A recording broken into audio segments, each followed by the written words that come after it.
Well, hey guys, we are wrapping up 2025, and in today's video, I'm going to share with you 5 serums that really stood out to me this year. Of everything that I have tried out, tested, put through all of the steps of evaluating, these really stood out to me for their ingredient profile as well as their performance. A surprise from a serum, the Peach Slices Superfade Discoloration Serum. So this is a product that is excellent for like your post-acne marks, your persistent dark marks, redness after a skin issue, brightening up skin tone, just evening out skin clarity. It has a combination of ingredients that target discoloration as well as redness. Yes, it's got the workhorse, you guys. It's got the workhorse, niacinamide. Don't worry, I promise this video is not going to be a series of niacinamide serums, okay? There are many niacinamide-free options on here for those of you who are sensitive, but for those of you who are like, wait, what is that going to offer? Well, not only is it good for dark spots and redness, it's an antioxidant, it has anti-inflammatory benefits for the skin, and it may actually help in warding off skin glycation that yields sallowness as a manifestation of sun damage. Niacinamide works for dark spots by slowing down the transfer of pigment from the pigment-producing cells, the melanocytes, to the surrounding keratinocytes of the epidermis. So it's a unique mechanism in comparison to many typical dark spot correcting ingredients. Speaking of dark spot correcting ingredients with a novel mechanism, we have kojic acid in this bad boy. Yes, kojic acid works by chelating copper, which is necessary for the active site of tyrosinase, the pigment producing enzyme. So in other words, it has a unique way of inhibiting tyrosinase by sort of binding up readily available copper. Then this has a little licorice root thrown in there as well, which is anti-inflammatory, good for dark spots and for redness, and is very soothing to sensitive, irritated, eczema-prone skin. This has an interesting cosmetic ingredient called cetyl tranexamate mesylate, which is sort of a modified version of tranexamic acid. Tranexamic acid is really becoming quite popular as far as a cosmetic skincare ingredient. Whether or not it helps with dark spots remains to be really rigorously tested. Where it shows promise, though, albeit in a small amount of research, is A, in improving skin barrier function, and B, maybe secondary to its skin barrier improving aspects, it can be helpful perhaps for post-acne redness, persistent stubborn red marks. Throw in some compounds from centella, madecassoside, asiaticoside, and asiatic acid. These are antioxidants, they're anti-inflammatory, and they have been shown to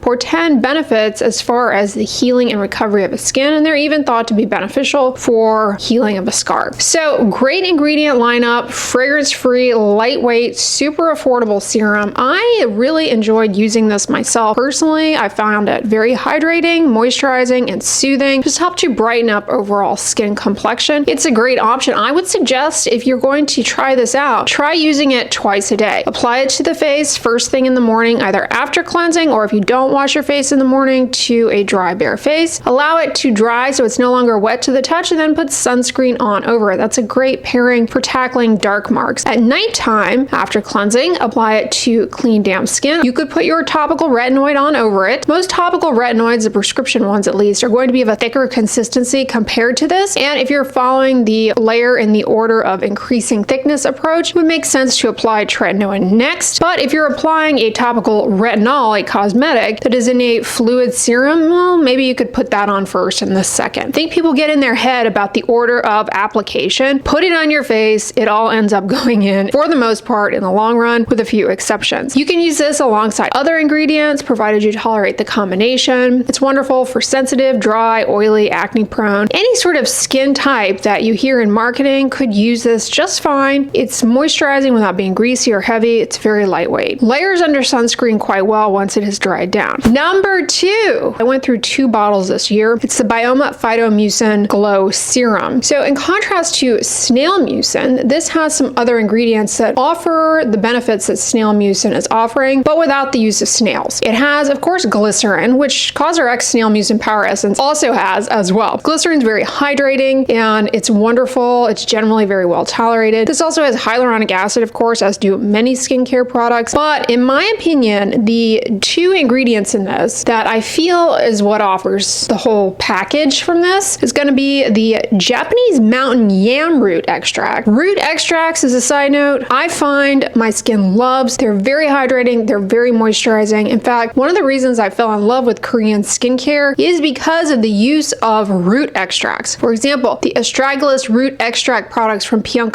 If you've been here for a long time, you know I love those. It also has polyglutamic acid, an underrated hydrating ingredient. Polyglutamic acid not only helps to improve moisture content in the skin, but it creates this kind of comforting thin veil on the surface of the skin, helping to slow down transepidermal water loss. They also throw in palmitoyl tripeptide 1 in this. Peptides do seem to improve moisture content in the skin. Long story short, this serum is very nice if you want hydration that's long lasting and lightweight. You want to plump the skin surface, diminish the appearance of little dehydration wrinkles, get firmer skin through hydration, brighter skin through light scattering by improved hydration, of course. This is phenomenal. And of course, those of you who have been here a while, you know I kind of have this thing for skincare products that have a bit of a slippery, slimy, stringy texture. That's one of the reasons why I love snail mucin so much. This offers that, okay? This offers that. And something in my brain feels like the product is working better when it has that texture. I don't know. I just get along with that. I find it very comforting. Neurosensory aspect of it for me really is 10 out of 10. Love this. Like I said, went through 2 bottles of it. Okay, number 3 is one that I reviewed last week. The thing about it that we're going to talk about is it's got a unique ingredient, and that's going to be the Avène Cicalfate Plus Intensive Skin Restorative Serum. This is a product marketed for people who have sensitive skin, specifically to address the symptoms of sensitivity. That's unique to this product. It's TRP Regulin, which is a trademark name for 4-T-butyl cyclohexanol. What the heck is that? It's an ingredient that specifically gets in there and targets TRPV1 channels, which are on the surface of those little sensory neurons that course through the skin. For people who have rosacea and sensitive skin, they're the problem that leads to the symptoms of burning, stinging, heightened sensitivity when things come in contact with the skin. This particular ingredient disrupts that. It puts the brakes on that. It gets in there and calms that activation down so that you don't have those symptoms to the same extent. Now, it's not going to target dark spots. It's not meant to target redness. It's not meant to like get in there and address other things like niacinamide does or licorice root does. It's merely meant to soothe the skin and alleviate the symptoms of sensitivity. Now, of course, the backbone of the formula outside of this novel ingredient contains glycerin, which is wonderful for hydrating and moisturizing. So when you use this, yes, you'll appreciate an improvement in moisture content that leads to smoother, plumper, slightly firmer skin and a diminishment in the appearance of little wrinkles. The main purpose of this product is to address the symptoms of sensitivity. Meaning, if you're not someone who puts stuff on and finds it burns, stings, you don't deal with the struggle that is rosacea, this product, it's still good, doesn't hurt you to use it, you'll still benefit from the hydration, but it's not going to seem to be offering anything to you unique in comparison to maybe some other hydrating serums that you use. But it definitely can help with those symptoms of sensitivity. It might be sensitivity that you're only dealing with in the short term, like maybe you overdid it with exfoliants, or maybe, you know, it's winter, you got windburn. You went on a ski trip, Richie Rich, didn't you? And you were down there on the slopes and your face is really sensitive now, because I really hope you put sunscreen on out there, all right? The UV is intense. In the short term, this might be something that could really help you out symptomatically. It can be used twice a day as a first step in your skincare routine after cleansing or to a dry face, and can be used alongside any other product. Any product you can use with this. The next one, it's going to be the Neutrogena Collagen Bank 15% Vitamin C Serum. I thought you didn't use vitamin C serums. Okay, this is a product that is marketed as a vitamin C serum, and yes, it is a vitamin C serum, but let me tell you, there's more to this bottle than meets the eye. This particular vitamin C serum, okay, so it's got ascorbic acid, the actual form of vitamin C that we should focus on. All the other ones out there, magnesium ascorbyl phosphate, fine if they're in your skincare products, they're not harmful, they may offer some surface benefit, but when we're talking about, we want to be boosting collagen, we want to be improving collagen health, we want ascorbic acid, but we don't just want any ascorbic acid, we want it to be well formulated so that it's stable and it doesn't degrade right away when we put it on our skin. It actually gets into our skin, which is easier said than done. Formulation matters a lot. I don't have a crystal ball to know if this is actually getting in our skin and doing all those things. What I can can tell you are a few things. First of all, it did not irritate my skin, which is a win, because many times ascorbic acid will irritate my skin. It's of a reasonable percentage of ascorbic acid to actually have a meaningful impact. It did not turn my skin orange or yellow or discolored. Over time, ascorbic acid in a formula can oxidize and turn this kind of orangey color. That did not happen with me, but I used it up fairly quickly. As a side note, this bottle should last you 45 days roughly with daily use, and that is about how long it took me to go through this. But ascorbic acid aside, it's got some other stuff in there that is really good. Gluconolactone is a polyhydroxy acid that helps with moisture retention and very gentle exfoliation, so smoother, hydrated, firmer skin. It has hydrolyzed collagen. No, that's not going to get in and replace lost collagen. Okay, you're not putting that on and it's depositing checks of collagen into your skincare bank. But what it is doing is helping to improve water content in skin's outermost layer. Ultimately, that bodes well for the overall biology of your skin and skin health. There's an antioxidant in there, EGCG, otherwise known as epigallocatechan gallate, comes from green tea. It's been shown to be helpful for warding off some of the damage from UV exposure. Here's where this product, I think, undersells its uniqueness. This whole line, as a matter of fact, because this whole line from Neutrogena has this ingredient, and in my opinion, they are really underselling this. It's acetyl dipeptide 31 amide. You're like, oh, a peptide? Okay. This peptide is interesting to me, though, because they've actually been working on this for 15 years. It's not just something they farted out yesterday and decided to hype up and pretend does a bunch of stuff. They spent a lot of time developing this, and they're real conservative with the claims around it, which I appreciate. Okay, they're not overhyping it. This particular peptide, first of all, they formulated it and made it so that it is 2 times smaller than the majority of peptides in skincare products. In other words, it has very good penetration into the skin. That's been shown in studies. It's been shown to penetrate well into the skin. But in clinical studies on actual human volunteers, women around the ages of 40, early 50s, I believe, Fitzpatrick phototypes 1 through 4, they were able to recruit for their study. And I have to say, the photographs of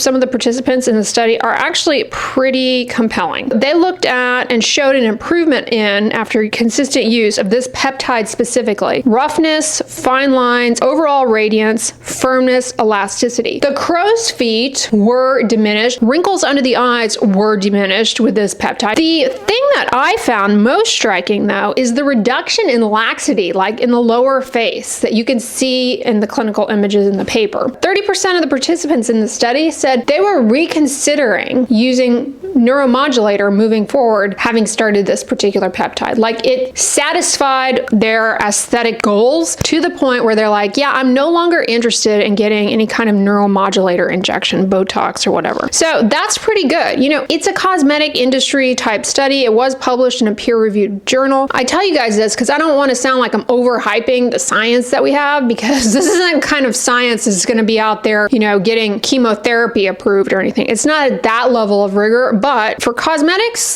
this is actually pretty compelling, especially for a peptide where a lot of times we're just like, if you say so, if you say so. We actually have some studies on patients with visible aging skin and showing improvement. And the whole line, as a matter of fact, I've been really impressed with. Neutrogena, I hope they don't, you know, put this peptide in their back pocket and forget about it. I really think they need to speak to it more, because the marketing materials of this line, I think, got lost on a lot of people. They were hyper fixated on the collagen in the product, and, you know, that whole, well, collagen can't get into the skin because it's too. That's not what the collagen banking is about. The collagen banking in this formula is about that micropeptide, which may help with collagen production, and it's also about the ascorbic acid. The collagen in the product is just in there as a hydrator, okay? And I think, honestly, I think that's where people get turned off. But yeah, that micropeptide is really compelling. You'll notice the theme here in this video is like, we're talking about some pretty novel formulations. These are serums that not only I liked personally and found that they were beneficial for me, but I really feel like the formulation, the ingredients, they're bringing something specifically jazzy to the table. And we're going to end on a high note. The ingredient Ectoin, of all the trendy hype stuff, this one is a legit ingredient. Ectoin is an extremolite. It's something that, like, microbes at the extreme margins of the world, in Antarctica,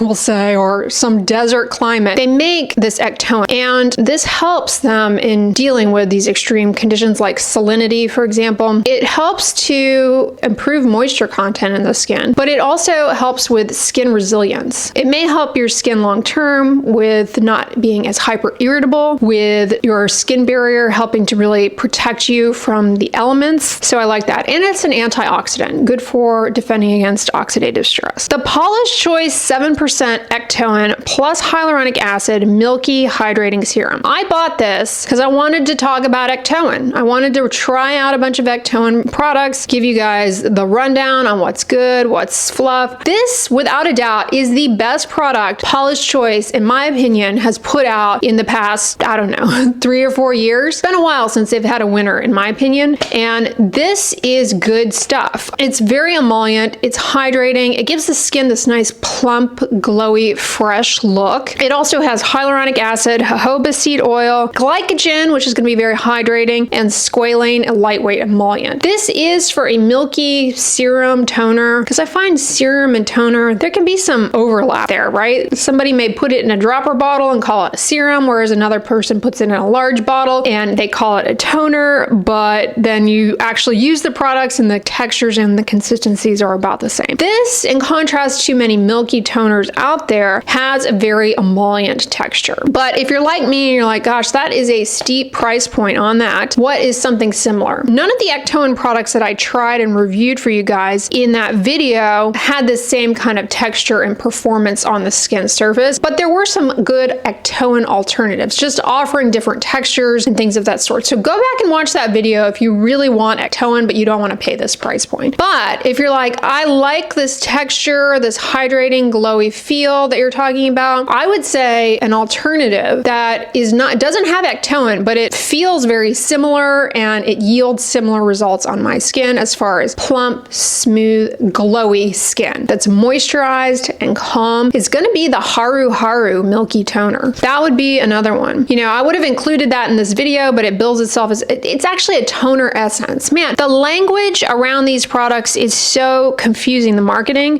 They're all fluids. Anyway, I wanted to mention the Paula's Choice one because it was so good. It stood out to me this year, and I think they deserve credit for formulating a great product. I really wish it were less expensive, but right now, for the first time that I'm aware of, until December 31st, New Year's Eve, they are offering 20% off on this. I don't know why they were so exclusive with it. For example, they didn't put it on any of their other retailers' sites like Sephora, because I was thinking, oh, the Sephora sale, surely it'll be on there. Nope, not over there. Not on their Amazon storefront, just on their website, and excluded from many of the sales that they had this year. So hey, it's 20% off now. Finally, we get a sale on it. Anyway, y'all, those are the top 5 serums of 2025 that stood out to me as far as performance and a unique ingredient profile. Not every single one of these serums is amazing for every one person. There's quite a variety. We've got one for slippery hydration. We've got one for specifically targeting sensitivity. We have one for reducing wrinkles and lifting saggy skin